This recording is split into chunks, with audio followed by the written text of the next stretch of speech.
pensamos, construímos os questionamentos que nós tínhamos. E aí, quem depreda o patrimônio público somos nós. Essa é a depredação do patrimônio público. É isso. Colocar o nosso dinheiro no bolso, como o prefeito está fazendo. E que hoje mandou o pessoal para a independência para entregar aquele jornal.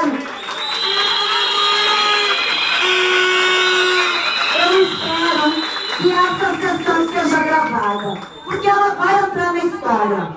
Porque aqui nós já pedimos, e assim, nós não queremos outra audiência pública. Nós queremos uma CPI.